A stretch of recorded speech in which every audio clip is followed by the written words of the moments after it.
the channel. My name is Ash and I'm here with a review for Doctor Who The Edge of Reality on Xbox.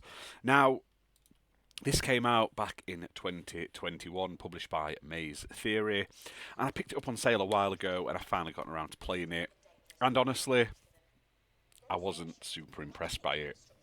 Now, this was previously a VR title, and you can tell that by how it plays. It's very much a old style VR game, clumsily ported onto controls. And I am a huge Doctor Who fan. I've just been rewatching the whole reboot run since Christopher Eccleston, all the way up to Jodie Whittaker, and I've been wanting to play a good Doctor Who game, and I've yet to find a good one. And I grabbed this for a couple of quid, and I thought, you know what, this might change my mind. And I was sorely disappointed. Now, I will say, the story on it isn't too bad. It does feature Jodie Whittaker and David Tennant as the 13th and 10th Doctor, because you've always got to have David Tennant in anything Doctor Who nowadays.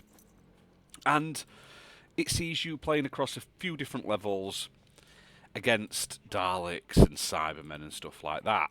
However, that's the only good thing I can say about it is the voice cast. After that, the graphics are, even for sort of 2021, highly dated. It looks like a fan game. It's cheap, it's nasty, it's clunky. You can tell it was built for like a cheap, underpowered VR headset, not modern VR headsets we have today.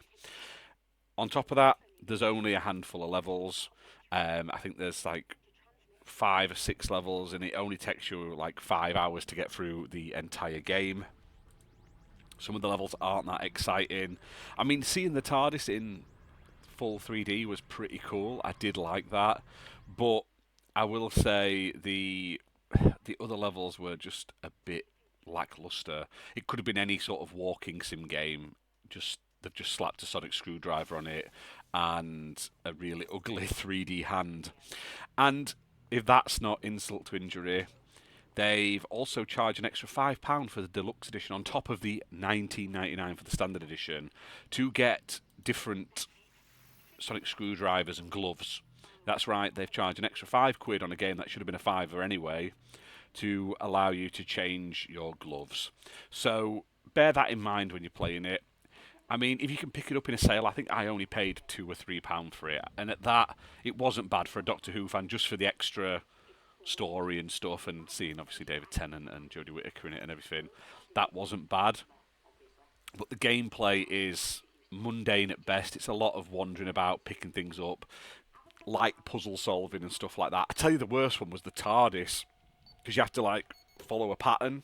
And no matter how many times I did the pattern exactly how it was telling me, it just didn't want to do it, and it was absolutely frustrating.